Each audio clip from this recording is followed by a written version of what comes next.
saya Tursina Ismi Jawina.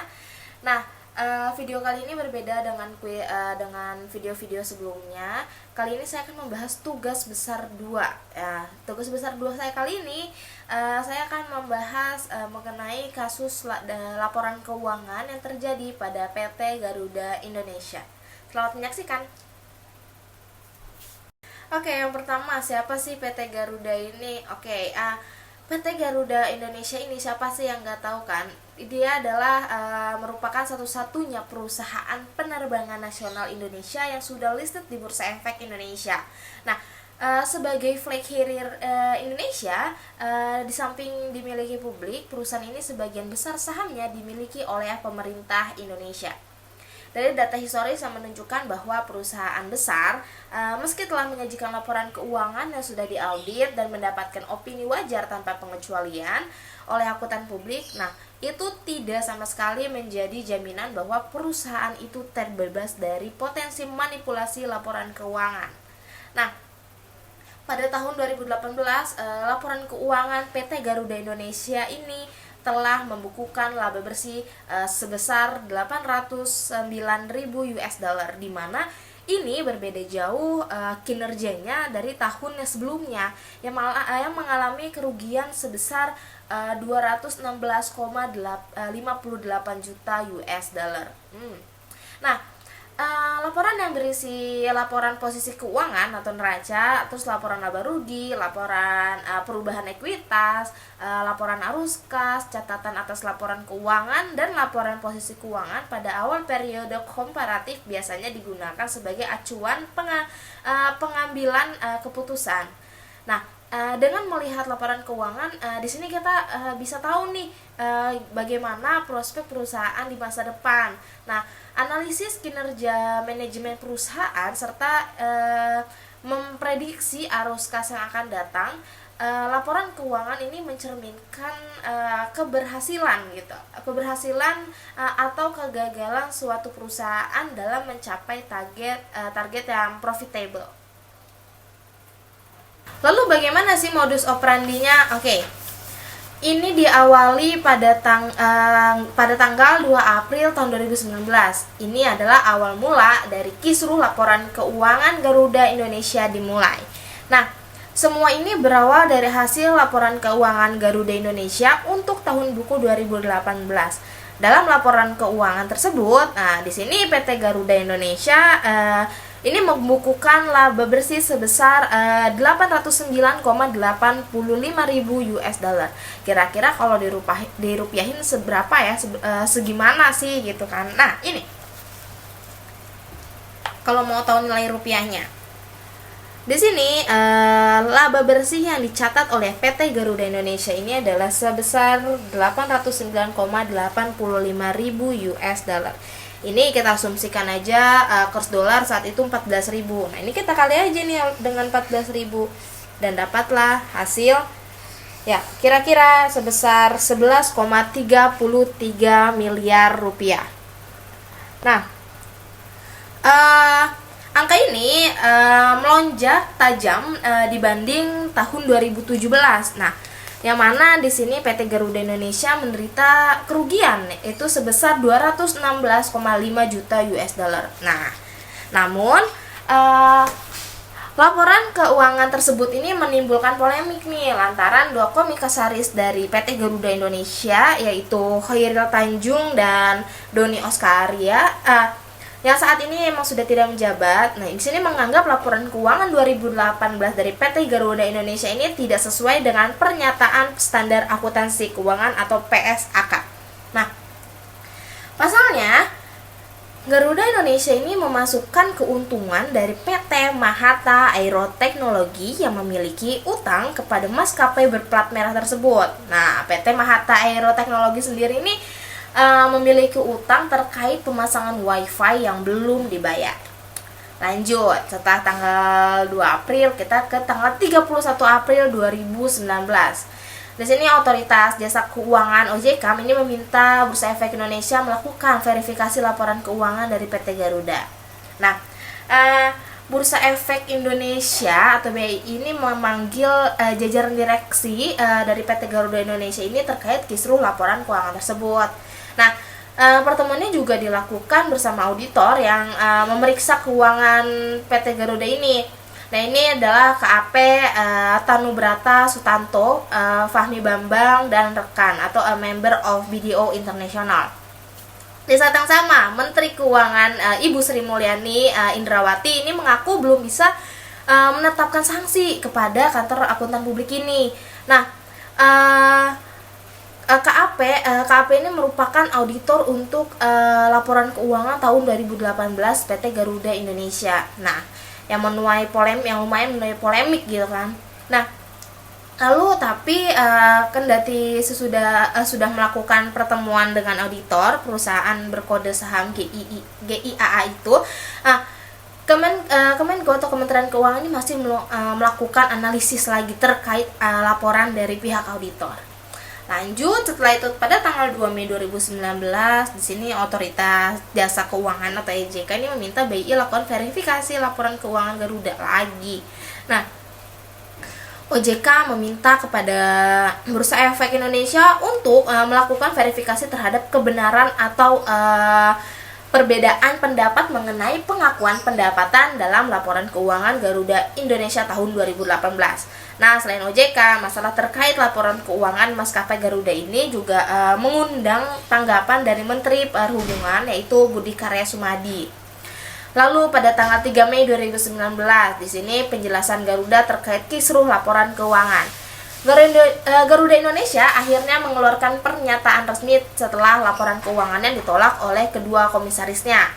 Nah, maskapai berlogo burung Garuda ini mengaku nih tidak akan melakukan audit ulang terkait laporan keuangan tahun 2018 yang dinilai tidak sesuai gitu kan, karena memasukkan keuntungan dari PT Mahata Aero Teknologi. Lanjut, setelah itu 8 Mei 2019 di sini Mahata Aero ini buka-bukaan nih soal kisruh laporan keuangan Garuda Indonesia. Kisruh laporan keuangan Garuda Indonesia ini juga di sini menyeret nama Mahata Aero Teknologi gitu kan. Pasalnya siapa sih Mahata ini? Mahata ini adalah sebuah perusahaan yang baru didirikan pada tanggal 3 November 2017 dan dengan modal yang tidak lebih sebesar 10 miliar rupiah aja. Nah, ini dinilai berani menandatangani kerjasama dengan Garuda Indonesia. Nah, dengan menandatangani kerjasama dengan Garuda, di sini Mahata mencatatkan utang sebesar 239 juta US dollar kepada Garuda. Dan oleh Garuda malah dicatatkan dalam laporan keuangan 2018 pada kolom pendapatan. Nah, masih berlanjut nih guys. Pada tanggal 21 Mei 2019 di sini DPR panggil manajemen Garuda Indonesia. Nah, sebulan kemudian gitu setelah lumayan panjang drama, di sini Garuda Indonesia dipanggil oleh Komisi 6 Dewan Perwakilan Rakyat Republik Indonesia. Dan jajaran direksi ini tuh diminta keterangan oleh Komisaris 6 DPR ini mengenai kisruh laporan keuangan tersebut. Nah, dalam penjelasannya di sini Direktur Utama Garuda Indonesia I Gusti Ngurah Askara Dani Putra ini mengatakan latar belakang mengenai laporan keuangan yang terjadi sangat menarik adalah soal kerjasama dengan PT Mahata Aero Teknologi. Nah, terkait penyediaan layanan WiFi on board yang dapat dinikmati secara gratis. Nah, kerjasama yang ditekan ini pada tanggal 31 Oktober 2018 ini mencatatkan pendapatan yang masih sebenarnya berbentuk utang gitu, berbentuk piutang itu sebesar 239.940.000 US dollar dari Mahata. Dan jumlah itu tuh jumlah dari 228 juta US dollar ini diantaranya merupakan bagi hasil yang seharusnya dibayarkan oleh PT Mahata. Nah, lanjut 14 Juni 2019 Kementerian Keuangan temukan dugaan laporan keuangan Garuda tidak sesuai standar. Nah, Kementerian Keuangan ini telah menyelesaikan pemeriksaan nih terhadap KAP yang memeriksa PT Garuda, itu KAP Tanubrata Sutanto Fahmi Bambang dan rekan gitu kan. Nah, terkait laporan keuangan tahun 2018 milik Garuda Indonesia. KAP ini merupakan auditor untuk laporan keuangan emiten yang berkode saham GIIA yang menuai polemik ini. Sekretaris Jenderal Kementerian Keuangan yaitu Hadianto ini menyatakan nih, berdasarkan hasil pertemuan dengan pihak KAP, ini disimpulkan adanya dugaan audit dan tidak sesuai dengan standar akuntansi. Kementerian Keuangan juga sebenarnya masih nunggu gitu kan koordinasi dengan OJK terkait penetapan sanksi yang bakal dijatuhkan kepada KAP Tanubrata Sutanto Fahmi Bambang dan rekan atau member of BDO International. Nah, yang menjadi auditor pada laporan keuangan dari PT Garuda Indonesia tahun 2018. Nah, lanjut lagi. Panjang ya, guys.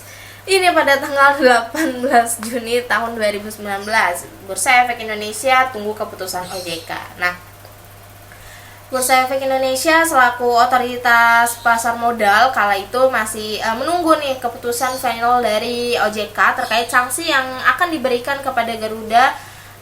Manajemen bursa saat itu telah dikoordinasi intens dengan OJK. Nah, namun di sini Bursa Efek ini belum membeberkan lebih lanjut langkah ke depan dari manajemen bursanya gitu kan. Lanjut ke 28 Juni 2019. Di sini akhirnya Garuda Indonesia dikenakan sanksi dari OJK, Kementerian Keuangan dan juga Bursa Efek Indonesia. Nah, setelah perjalanan panjang, setelah cerita yang panjang, akhirnya Garuda Indonesia di sini dikenakan sanksi dari berbagai pihak.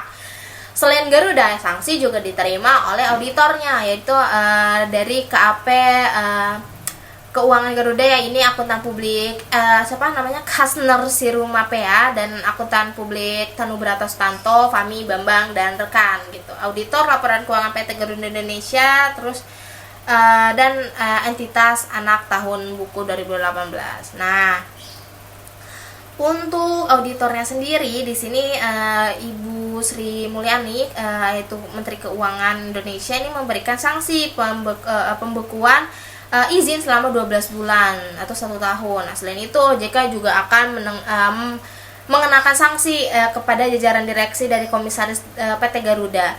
Nah, mereka ini diharuskan patungan nih untuk membayar denda sebesar 100 juta rupiah. Kebayar lah ya.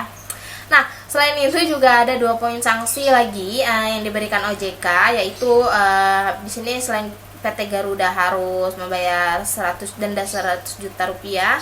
Nah, di sini masing-masing direksi juga harus membayar 100 juta rupiah. Jadi perusahaannya bayar, si direksi juga yang bayar. Nah, selain sanksi dari Kementerian Keuangan, juga Otoritas Jasa Keuangan, Garuda Indonesia juga kembali diberikan sanksi oleh Bursa Efek Indonesia. Langganan ya, Bun. Nah, adapun sanksinya salah satunya adalah memberikan sanksi sebesar 250 juta rupiah kepada maskapai berlambang burung Garuda itu.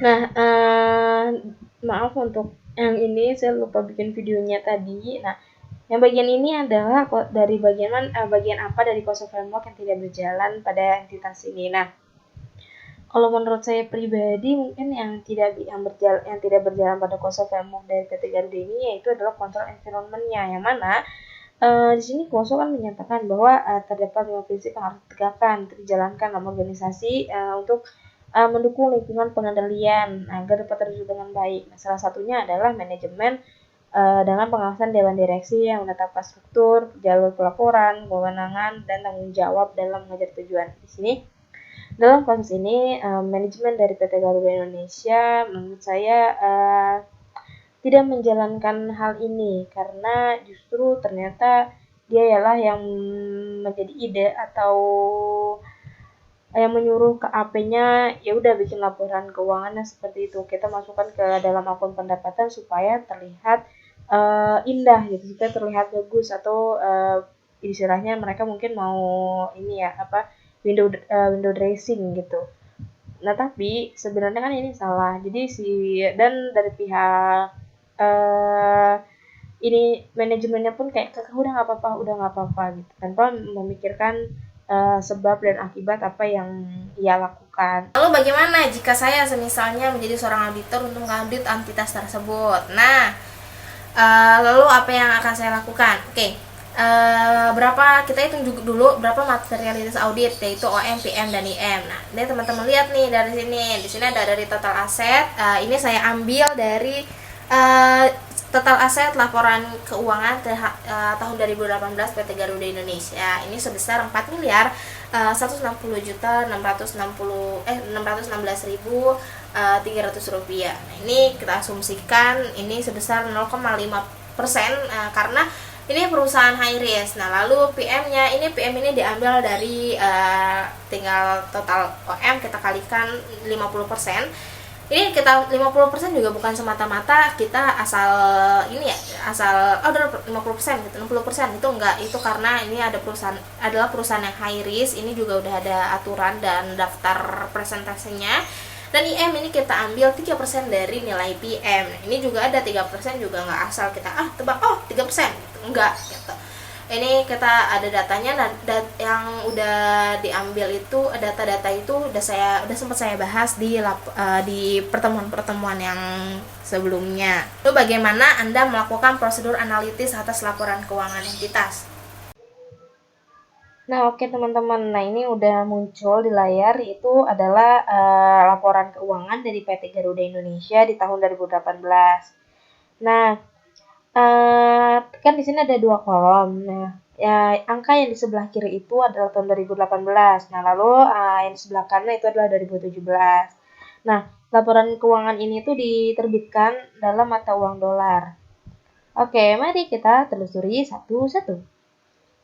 Nah, berdasarkan apa yang ada di layar, di sini kita bisa lihat nih bahwa terjadi kenaikan laba tahun berjalan dari yang sebelumnya rugi sebesar 213 juta dolar pada tahun 2017, ini malah menjadi untung nih di tahun 2018 sebesar 5 juta dolar. Nah, kenaikan ini itu disebabkan oleh adanya pendapatan lain-lain bersih. Nah, itu tuh yang ada tanda panahnya. Ya, ini udah kelihatan tuh. Nah, terus dari mana sih pendapatan itu berasal? Nah, ini ada angka 42 nih teman-teman, lihat tuh, ada kode, yaitu semacam kode 42. Nah, mari kita lihat catatan 42. Oke. Nah, dalam catatan 42 ini di sini terdapat rincian nih, di mana ada pendapatan kompensasi atas hak pemasangan peralatan layanan konektivitas dan hiburan dalam pesawat dan manajemen konten. Nah, pendapatan ini itu baru muncul pada tahun 2018 dan tidak ada pada 2017. Nah, kenapa aku baru muncul di tahun 2018 sih? Terus kenapa jadi polemik gitu kan? Nah, di situ tertera tuh ada catatan lanjutan lagi, yaitu catatan 47. Nah, lanjut ya. Nah, di catatan 47 sendiri di sini ternyata terdapat subsection bagian E, yaitu layanan koneksivitas dalam penerbangan dan hiburan dalam pesawat dan manajemen konten. Nah, ini bisa teman-teman baca sendiri ya. Di pause aja dulu, terus dibaca dulu, oke? Ini dari penjelasan yang tadi teman-teman lihat, ini Garuda Indonesia ini berpendapat bahwa kompensasi atas pemasangan dan pengelolaan atas layanan hiburan atas pesawat ini dapat diakui menjadi pendapatan. Nah, pengakuan ini didasari oleh peraturan yang berlaku dalam hal ini PSAK. Nah, PSAK ini mengatur bahwa pendapatan yang belum diterima uangnya kas itu dapat diakui sebagai pendapatan. Nah, hal ini memang diperbolehkan asalkan adanya dasar yang mendukung. Misalnya, contoh ya, ini PTA mengerjakan kontrak pembangunan gedung PTX. Nah, ketika PTA selesai mengerjakan bangunan gedung tersebut, nah walaupun PTX ini belum bayar uang kepada PTA, nah PTA ini udah bisa mengakui jumlah kontrak yang telah dikerjakan sebagai pendapatan. Nah, dasarnya adanya perjanjian itu berupa kontrak dari PTX akan membayar sejumlah uang jika gedung selesai. Namun Dalam kasus ini, PT Garuda malah mengakui adanya pendapatan sebesar 239 juta US dollar, tapi uangnya sendiri itu belum ada dan belum terima oleh Garuda. Nah, terus dasarnya tuh cuma ada janji yang berbunyi dalam kontrak yang tadi teman-teman lihat gitu kan. Nah, tapi di sini duo komisaris yang tidak mau menandatangani ini berpendapat berbeda. Kontrak tersebut tidak dapat dijadikan dasar untuk mengakui pendapatan karena pendapatan yang diakui bukan merupakan hasil dari sebuah perjanjian melainkan pembayaran hak sewa gitu. Komisaris berpendapat penghasilan tersebut bisa diakui sebagai adanya uang masuk ke dalam Garuda Indonesia. Nah, selain itu jika Garuda Indonesia mengakui sebagai pendapatan, maka harusnya kan ada pajak yang harus dibayarkan ya. Nah, tapi di mana uang tersebut ini bersifat kas dan pendapatannya juga masih berupa angan-angan. Lanjut, lalu apa aja yang akan ditanyakan nih kepada Direktur Keuangan PT Garuda? Oke. Yang pertama ke saya, apakah ada catatan akuntansinya yang dibuat tiap bulan gitu kan? Terus apakah manajemen ini menggunakan sistem budget atau target dalam mengontrol hasil penjualan dan biaya operasional. Lalu apakah dibuat perkiraan atau ramalan mengenai proyeksi kas masuk dan keluar? Apakah tersedia laporan mengenai keuangan dalam bentuk apapun? Apakah perusahaan memiliki laporan atau catatan sebagai dasar audit? Terus apakah karyawan yang berada di bagian keuangan atau akuntansi ini sudah cakap dalam menjalankan tugasnya? Nah, lalu selanjutnya nih data apa aja nih yang akan saya minta atau saya pelajari ya. Pertama SOP itu selalu harus ditanyakan. Lalu laporan keuangannya, lalu batch record, terus manajemen risikonya seperti apa, terus catatan-catatan, laporan ketidaksesuaian, terus logbook dan lain-lain itu akan saya minta. Apalagi SOP itu penting banget, apapun itu selalu SOP gitu. Apakah dia berjalan dengan benar atau tidak. Nah, lalu apa yang akan Anda lakukan pada tahap respon atas risiko? Nah, di sini kita menentukan portofolio yang tepat untuk membentuk sebuah strategi yang terintegritas sehingga risiko dapat dihadapi dengan baik. Nah, setelah itu memperhitungkan setiap risikonya. Nah, jadi kita perlu nih memutuskan bagaimana nih merespon setiap risiko. Nah, terus juga kita ada beberapa tanggapan yang bisa kita ambil gitu kan. Itu pertama misalnya mengambil tindakan untuk menghentikan semua kegiatan yang dapat menyebabkan terjadinya resiko atau risk avoidance. Lalu mengambil tindakan untuk mengurangi kemungkinan atau dampaknya. Lalu mengambil tindakan untuk memindahkan beberapa resiko atau semua resiko ke pihak lain seperti misalnya melalui asuransi atau outsourcing. Nah, terus menerima resiko tersebut terjadi atau tidak mengambil tindakan apapun untuk mengulangi resikonya itu. Lalu pilihlah salah satu dari 6 pendekatan siklus yang ada. Nah, di sini saya mengambil siklus pendanaan dan pengembalian. Nah, yang pertama, bagaimana test of control-nya? Oke. Dalam prosedur audit ini kita melakukan prosedur audit awal ya pastinya. Yang pertama kita usut dulu nih saldo investasi yang tercantum di neraca saldo dan neraca ke saldo akun investasi yang bersangkutan dalam buku besar. Nah, lalu kita hitung kembali saldo akun investasi di dalam buku besar. Lalu kita lakukan review lagi terhadap mutasi luar biasa dalam jumlah dan sumber posting dalam akun investasi. Terus kita usut lagi saldo awal akun investasi kertas kerja tahun yang lalu. Kita usut lagi nih, nggak kelar-kelar nih. Usut posting pengkreditan dan pendebitan akun investasi ke dalam jurnal yang bersangkutan. Nah, lalu yang terakhir kita lakukan rekonsiliasi akun kontrol investasi dalam buku besar ke buku pembantu investasi. Lalu kita lakukan prosedur analitik, ini itu menghitung resiko. Menghitung rasio.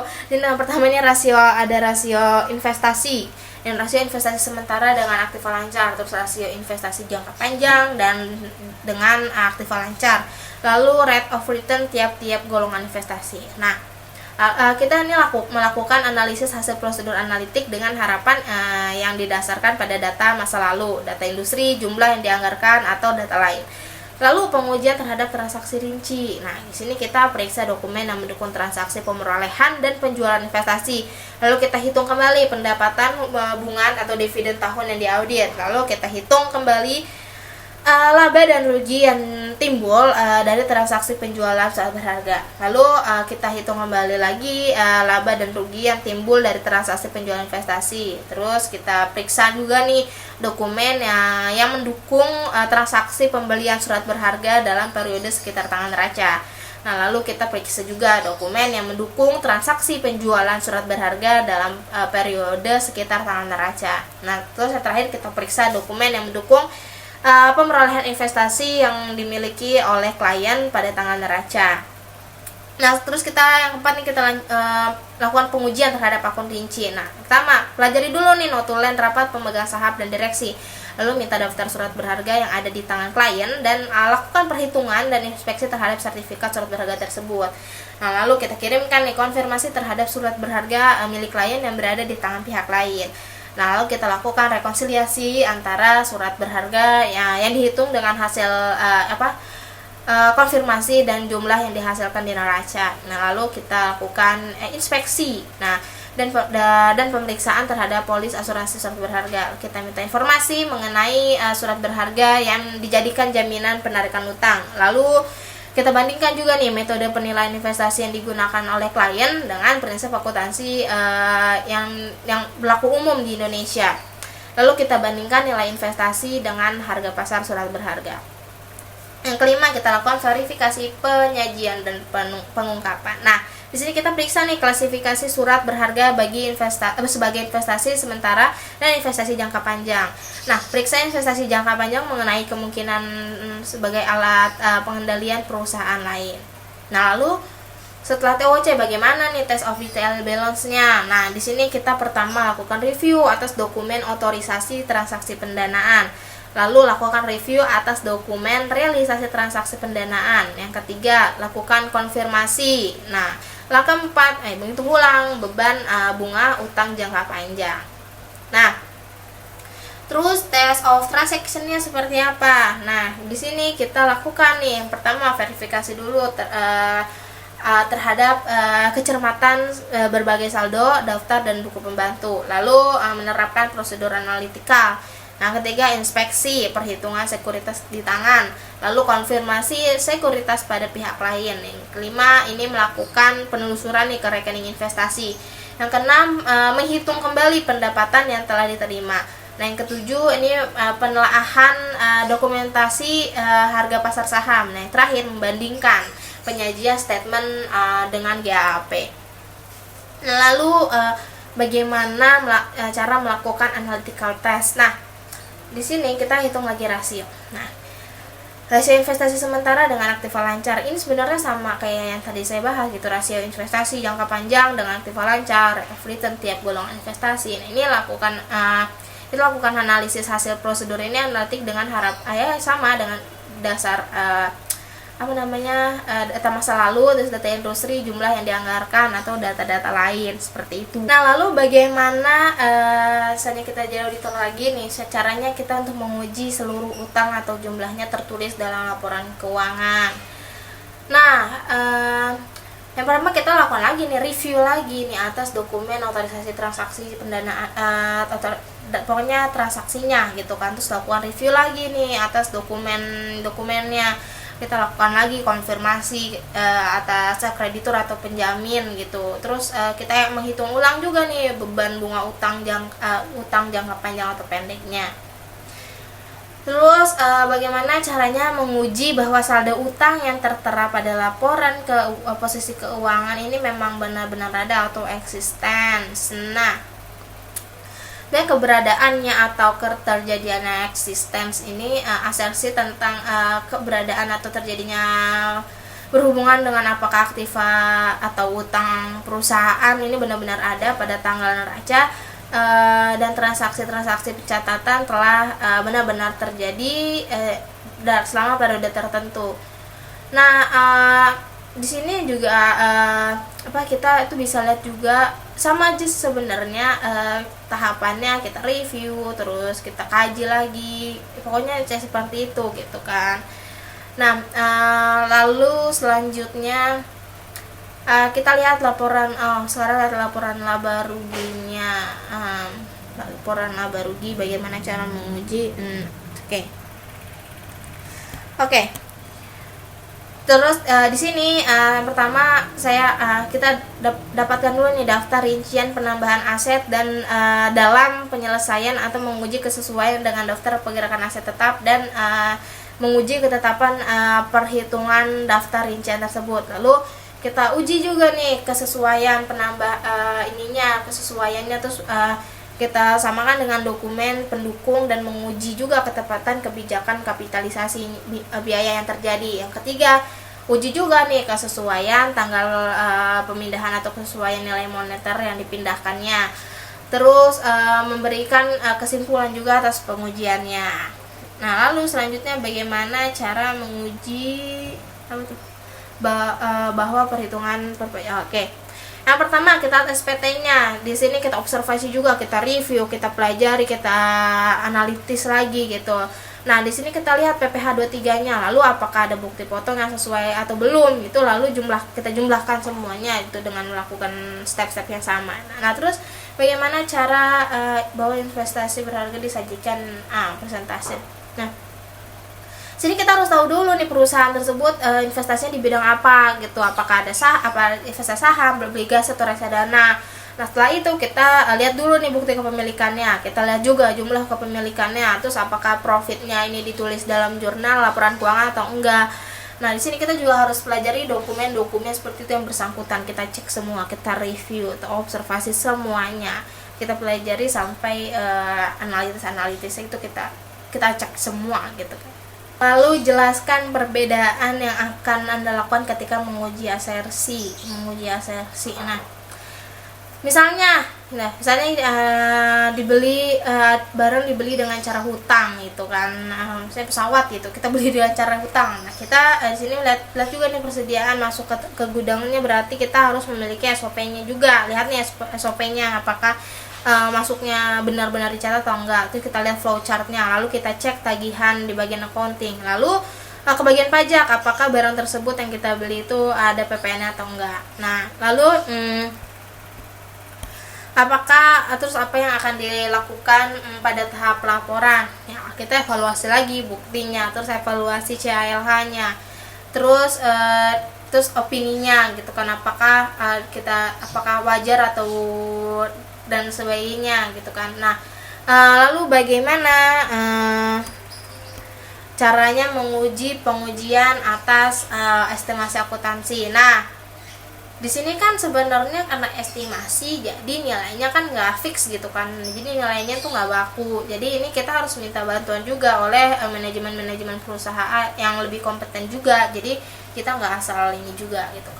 Nah, bagaimana cara Anda melakukan pengujian atas transaksi pihak berrelasi? Nah, jadi kita harus tahu dulu nih hubungannya antara PT Garuda dan Mahata gitu, atau PT Garuda dengan PT apa. Nah, sini lalu kita dokumen-dokumennya. Terus bagaimana cara Anda melakukan pengujian atas peristiwa kemudian? Kita lakukan wawancara mengenai peristiwa apa yang terjadi. Bagaimana cara Anda melakukan pengujian kelangsungan usaha? Nah, jika sebenarnya kita udah tahu nih adanya kecurangan atau fraud ya, kita bisa lihat sendiri gitu, dari laporan keuangannya udah ketahuan. Jadi apa yang harus kita lakukan ya, apa yang tadi sudah dijelaskan di atas itu. Nah, lalu dalam hal ini menggunakan sampling audit, sebutkan kapan Anda menggunakan metode sampling tersebut. Nah, sebenarnya semua proses yang dilakukan sampling gitu itu udah dibahas juga di awal gitu, karena audit ini tidak memiliki, pokoknya sampling itu kita harus semuanya di sampling gitu. Kita harus benar-benar detail, kita uji semuanya apakah ini benar atau enggak, karena audit itu sebenarnya kan nggak punya waktu banyak gitu kan, karena terbatas. Biasanya kalau di perusahaan ada audit gitu kan, nah itu audit tuh cuma misalnya paling cuma beberapa bulan aja, nggak seterusnya di audit gitu. Jadi kita lakukan sampling terus di setiap tahapannya. Nah, untuk prosedur apa aja yang Anda gunakan dalam sampling? Nah, untuk akun apa aja? Nah, saat misalnya penilaian atas risk respon ya, untuk transaksi ini bisa dilihat juga dari chart of datanya kayak gitu kan. Terus buatkan opini. Nah, untuk entitas yang saya yang jika opininya memberikan saya opini wajar tanpa pengecualian. Dari KAP perusahaan yang saya pilih, sebenarnya di sini KAP ini dari memberikan opini wajar tanpa pengecualian oleh PT Garuda Indonesia gitu. Lalu berkaitan dengan nomor entitas tersebut menggunakan SHK lalu bentuk opininya. Nah, saya sebenarnya kalau untuk opininya ya sama aja ya, kayak kita ikutin aja dari KAP yang dikasih gitu. Nah, tapi kalau misalnya berdasarkan info yang udah saya lihat-lihat gitu, di sini saat kasus terjadi di sini KAP malah memberikan opini tidak menyatakan pendapat. Terus dalam yang selanjutnya dalam kasus akuntansi yang Anda pilih tersebut apakah melibatkan akuntan publik? Iya gitu. Di sini pada kasus ini PT Garuda Indonesia ini itu melibatkan akuntan publik Tanu Brata Sutanto, Fahmi Bambang dan rekan atau member of BDO International. Saat itu Menteri Keuangan Sri Mulyani ini belum bisa memberikan sanksi kepada KAP-nya nih pas kasus itu karena masih melakukan analisis laporan keuangan dari pihak auditor. Nah, mungkin aja ya sebenarnya di sini kayaknya nggak semata-mata asal si PT Garuda ini nggak asal udah deh nggak apa-apa taruh aja di situ udah deh gitu kan, kayak gimana terus kayak auditornya juga bukan auditor si KAP-nya juga pasti udah tahu kayaknya dia melakukan ini. Nah, mungkin di sini pihak manajemennya tuh ingin melakukan yang namanya window dressing. Nah, di sini apa sih window dressing? Di sini usaha untuk memoles laporan keuangan agar terlihat cantik. Nah, jika dari real profesionalnya di sini Garuda Indonesia justru malah mengalami kerugian kan. Nah, ini tuh karena untuk menolaknya adalah mendapatkan kontraktual atas kerjasama dari 6 Air waktu itu kalau nggak salah ya. Itu belum terjadi cash in pendapatan yang diakui seluruhnya tahun ini sehingga mendongkrak laba. Di sini etika profesional ya, di sini nggak ada profesional karena dia melakukan sebuah kesalahan bukan pencatatan. Jadi kayak kan manajemen yang suruh manajemen keuangan yang suruh, nah terus diturutin aja, harusnya kan nggak usah kali ya gitu ya. Ini pasti ada nggak tahu ya kan karena nggak diungkapin semua di internet gitu. Jadi pasti mungkin ada di belakang layarnya kayak ada sebuah perjanjian, ya udah deh nggak apa-apa ntar saya catat aja begini, tapi mereka tidak memikirkan akibatnya. Jadi ya seperti ini terjadilah kasus dan dikenakanlah sanksi.